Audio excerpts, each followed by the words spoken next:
vaguely familiar. Where did you go to school? Oh, I went to a small private school called Eastland. Never heard of it. Never heard of it. That's what Regine Hunter says in a 1993 episode of Living Single, when a woman mentions attending a small private school called Eastland, and then Kim Fields, who plays Regine, shoots a knowing glance directly at the camera. Why? Because Kim Fields spent 9 years playing Tootie at Eastland School on The Facts of Life. That little fourth wall break captures exactly what made Living Single so special. Smart, self-aware, and way ahead of its time. Today, we're counting down 15 weird, wild, and genuinely surprising facts about Living Single. From last-minute title changes to casting near misses to one of the biggest controversies in sitcom history, the behind-the-scenes story is almost as entertaining as the show itself. If you're here to relive the magic of 90s television, hit that like button and subscribe. Trust me, you don't want to miss what's coming. Let's get into it. Fact number 15. The show was originally called My Girls.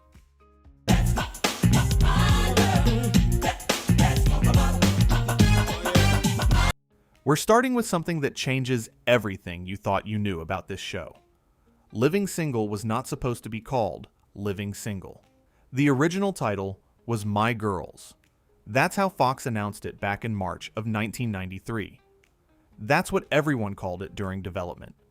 But just 3 weeks before the August 22nd premiere, Fox pulled the plug on the name. It wasn't testing well with audiences. 3 weeks. We came that close to a world where people said, "Man, I love that show, My Girls," instead of quoting Maxine Shaw's legendary catchphrases. The title change was so last minute that Queen Latifah had to completely start over on the theme song. But we'll get to that. What's wild is that a title change 3 weeks before air would be considered a disaster for most productions. For Living Single, just the beginning of a show that kept defying expectations. Fact number 14. Queen Latifah wrote 2 completely different theme songs.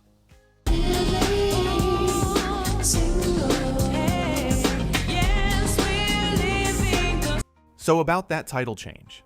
Queen Latifah had already written and recorded a theme song for My Girls. She described it as very soulful, fitting what they thought the show was going to be. Then the title changed to Living Single.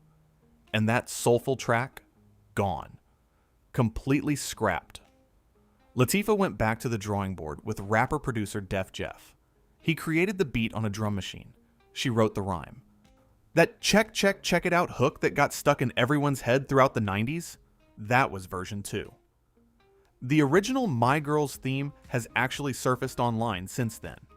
But I think we can all agree, the version we got became iconic for a reason. Fact number 13.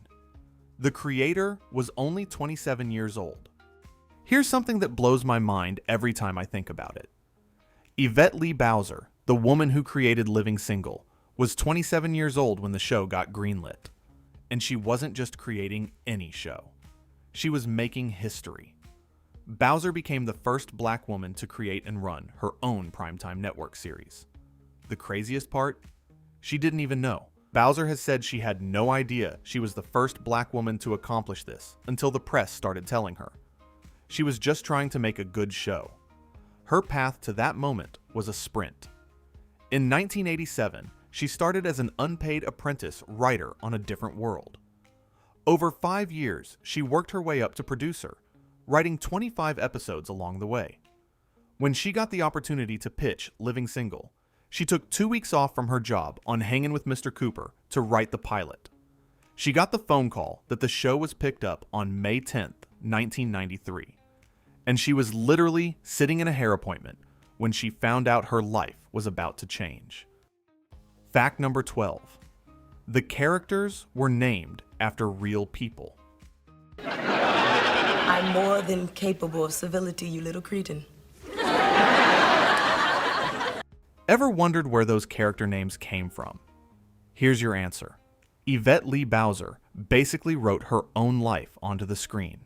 Kyle Barker, the smooth-talking stockbroker, played by T.C. Carson, was named after Bowser's real-life partner, a man named Kyle Bowser.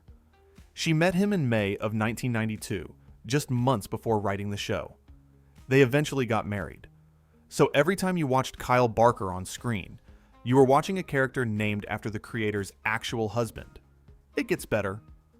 Overton Wakefield Jones, the lovable handyman played by John Henton, was named after Kyle Bowser's real-life best friend.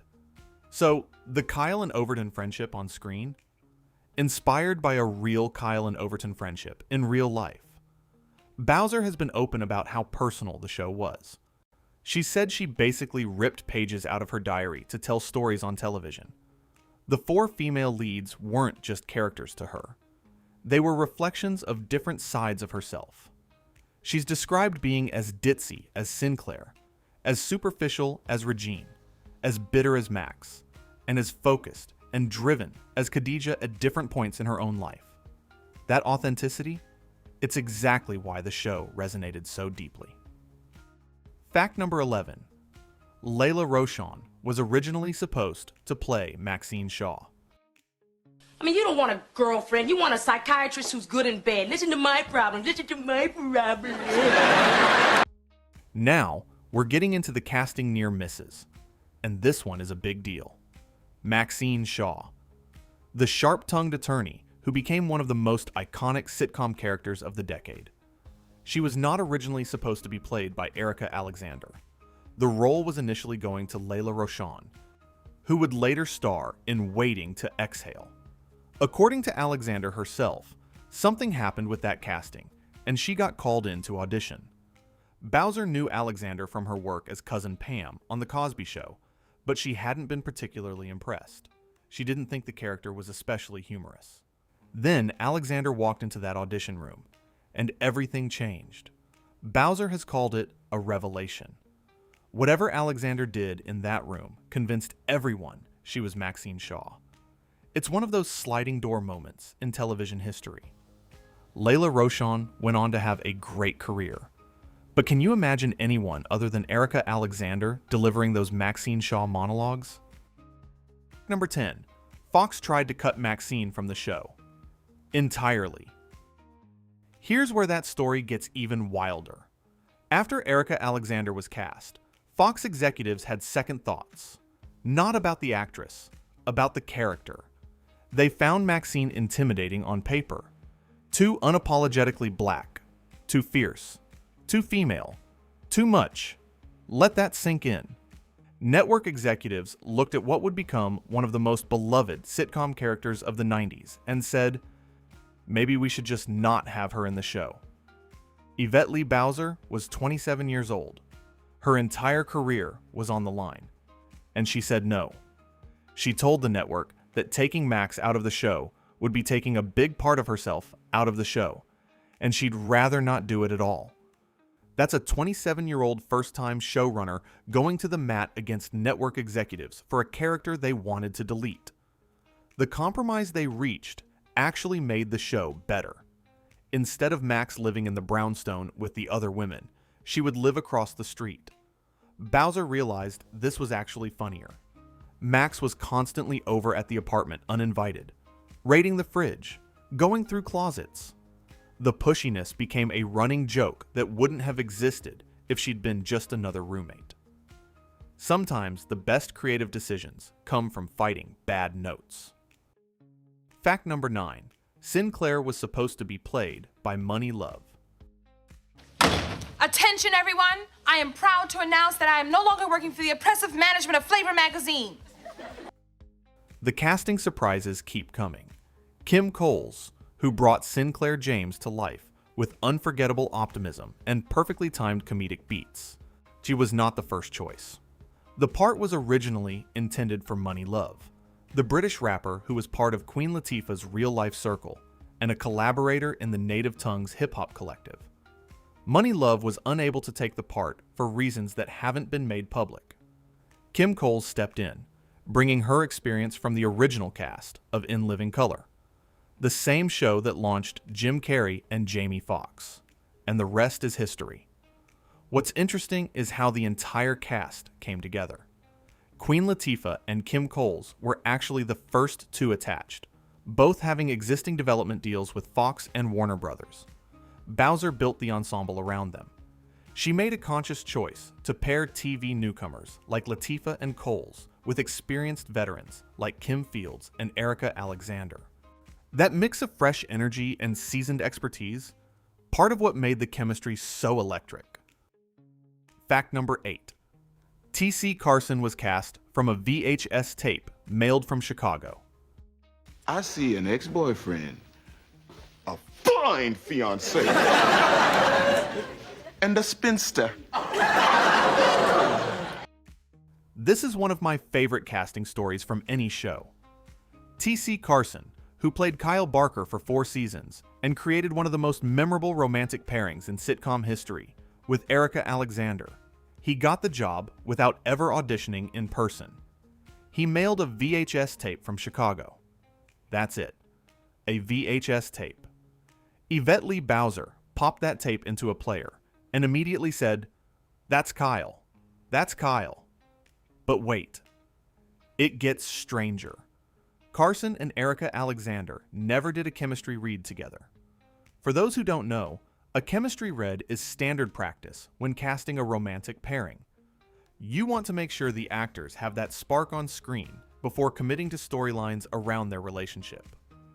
Carson and Alexander skipped that entirely, and they just worked. Bowser has said they were always supposed to be 2 sides of the same coin. And here's the weirdest coincidence of all. T.C. Carson and Erica Alexander share the same birthday, not the same year, but the same month and day. The universe apparently wanted these two to be Max and Kyle. Fact number 7. Kim Fields' iconic wigs were born from laziness.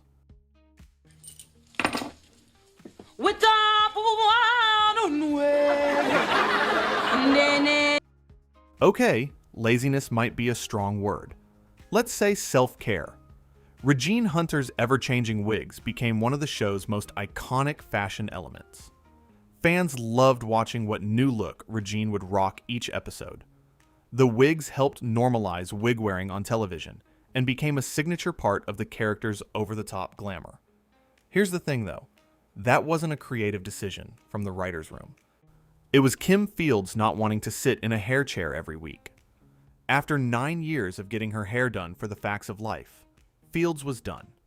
She's been completely upfront about this. She wore the wig she chose for her audition. The producers liked it, and that became Regine's thing. Fields has joked that she wore wigs, like hats, like accessories. She's also admitted that if lace fronts had been a thing back then, she didn't get that memo. What started as a practical solution became a character-defining choice that influenced fashion conversations for years. Sometimes the best creative decisions aren't creative decisions at all. They're happy accidents. Fact number 6. Both Queen Latifah's and Kim Fields' real mothers played their TV mothers. Kyle, can we go and talk about this in private? Tried the kitchen. It's got the best acoustics. This one is surprisingly sweet. Queen Latifah's actual mother, Rita Owens, played Khadijah's mother on the show across seasons 1 through 4. That wasn't a casting director finding someone who looked like Latifah. That was literally her mom. Rita Owens passed away in 2018, which adds a layer of poignancy when you go back and watch those episodes now. You're seeing a real mother-daughter relationship playing out through fictional characters. Kim Fields pulled the same trick. Her mother, Chip Fields, is a well-known actress in her own right, having appeared on Good Times and many other shows. She played Regine's mother, Laverne, on Living Single. But here's the kicker. Chip Fields had also played Kim's mother on The Facts of Life when Kim was a child actress. So Chip Fields played her real daughter's fictional mother on 2 completely different shows, decades apart. Fact number 5. Queen Latifah was grieving during the entire first season. Kyle, that girl just had her heart broken. She's in no condition to be talking to men or to you. This is where we need to pause and recognize what was happening behind the cameras. During production of season 1, Queen Latifah's brother, Lance Owens Jr., died in a motorcycle accident. She was dealing with that grief while simultaneously being a first-time sitcom lead, while also being severely homesick. Latifah is from New Jersey. The culture shock of being in California while processing the loss of her brother was overwhelming. Her castmates rallied around her. Kim Coles has talked about how the cast kept Latifah laughing, how they formed a real support system during that incredibly difficult time. That real-life bond you see between the women on screen, it wasn't just acting. They genuinely cared for each other. It's a testament to Latifah's professionalism and her castmates' support that season 1 is as joyful and funny as it is. Behind every scene of Khadijah running Flavor magazine and trading barbs with her housemates was an actress carrying profound grief.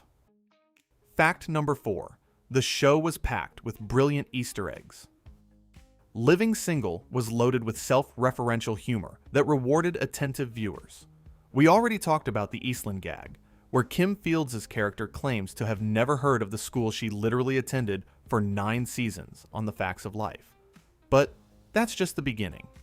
In another episode, when Kyle brags about Max making partner at her law firm, Khadijah adds that Max is the first African-American woman ever to do it, because that Claire Huxtable ain't real. That's a direct jab at The Cosby Show, where Erica Alexander spent years working alongside Felicia Rashad's lawyer character. In the flashback episode, Khadijah wears a crown. That's not random costuming. That's a reference to Queen Latifah's trademark crown from her early rap career, which she retired with her 1993 album Black Rain.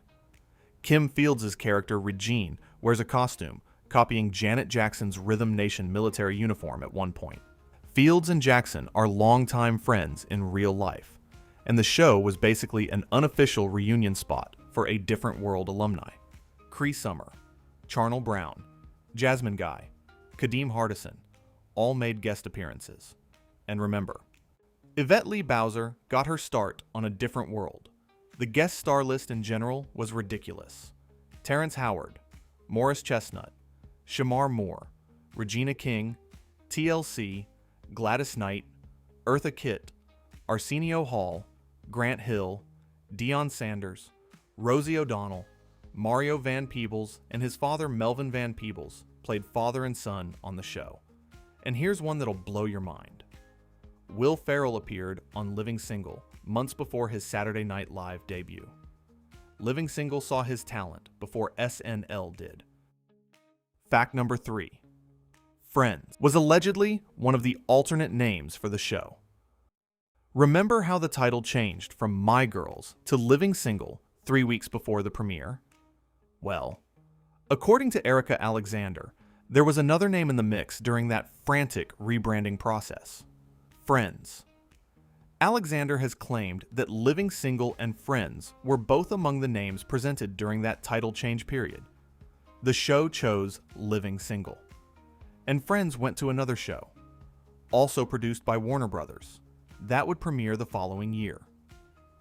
Now, I need to be very clear here. This comes from a single interview Alexander gave on The Breakfast Club in 2018. It has not been independently verified by the show's creator or Warner Brothers, but it's been widely cited. And given what we know about the timeline and the studio connections, it's at minimum a fascinating piece of alleged television history. Which brings us to the controversy that has defined Living Single's legacy more than perhaps anything else. Fact number 2. T.C. Carson was fired for speaking out about the Friends disparity. Here's where the story takes a darker turn. Living Single premiered on August 22nd, 1993. Friends premiered on September 22nd, 1994. 13 months later. Both shows were produced by Warner Brothers. Television. Both shows were filmed on the same Warner Brothers lot in Burbank, California. Both shows featured 6 young friends navigating love and careers in New York with an apartment across the hall dynamic. The Living Single cast watched as Friends received promotion, budget, and cultural attention that their show never got. And T.C. Carson decided to speak up. As the cast's spokesperson for grievances, Carson challenged Warner Brothers directly about the disparity. He described watching the studio give Friends everything, while Living Single operated on a notably lean budget. Reportedly just over $1 million per episode, which was modest for a hit sitcom. For comparison, the Friends cast eventually earned $1 million per actor, per episode in their final seasons. That's roughly 6 times Living Single's entire episode budget going to just one performer. Carson wasn't quiet about this, and before season 5, he was fired. After leaving the show, he learned that executives had spread rumors about him being difficult and unprepared, claims he disputes, effectively blackballing him from Hollywood. The character of Kyle was written out of season 5 until returning for the finale. It's a sobering reminder that speaking truth to power in Hollywood often comes with consequences. Carson eventually reinvented himself as one of the most prolific voice actors in entertainment. He was the original voice of Kratos in the God of War franchise. He's been the most consistent voice of Mace Windu across Star Wars animated series and video games. But his exit from Living Single under those circumstances remains one of the show's most troubling stories.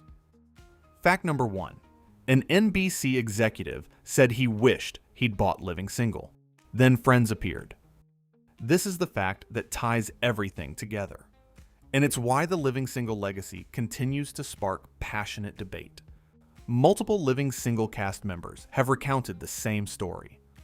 Former NBC Entertainment president Warren Littlefield was asked which new show from 1993 he wished he could have bought for NBC. His answer? Living Single. The very next year, Friends debuted on his network. Queen Latifah shared this story on Watch What Happens Live in 2017. Her co-guest, Jason Sudeikis, immediately interjected, "I thought Friends was the reboot." Andy Cohen asked Latifah point blank if Littlefield did the white version of her show. Her response was gracious. She acknowledged that Friends was really good, that they didn't hate on it. But the implication was clear. Kim Coles was even more direct when asked about this on The Breakfast Club in 2025.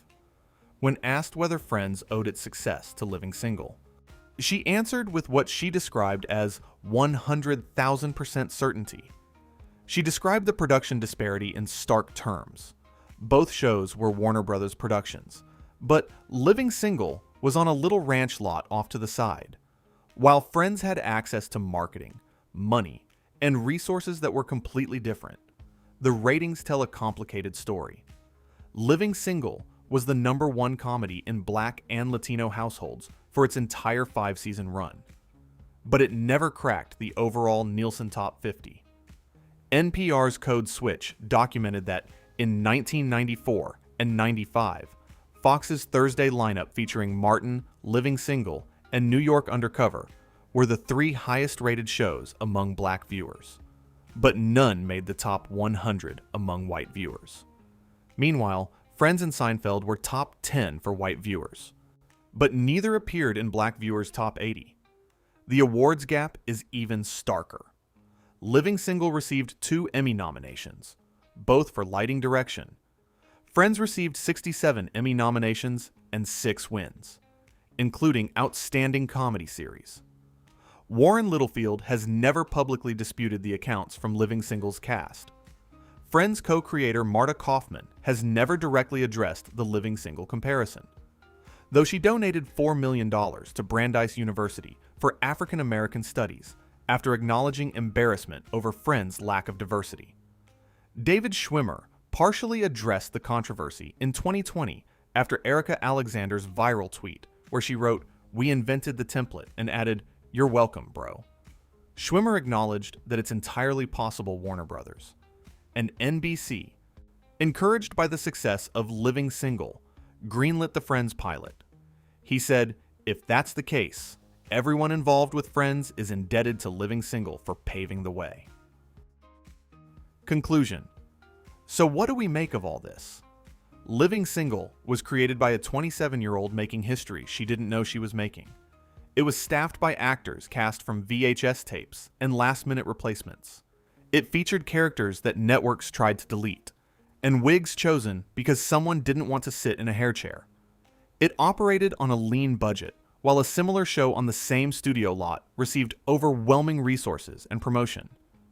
And yet, for 5 seasons and 118 episodes, Living Single delivered some of the smartest, funniest, most culturally significant television of the 90s. It was the #1 comedy in Black and Latino households. It launched and elevated careers. It told stories about Black women, professional, ambitious, flawed, hilarious Black women, at a time when those stories were rarely centered on network television. The weird facts aren't just trivia. They're evidence of a production that achieved remarkable things against remarkable odds. The casting near misses that led to perfect chemistry.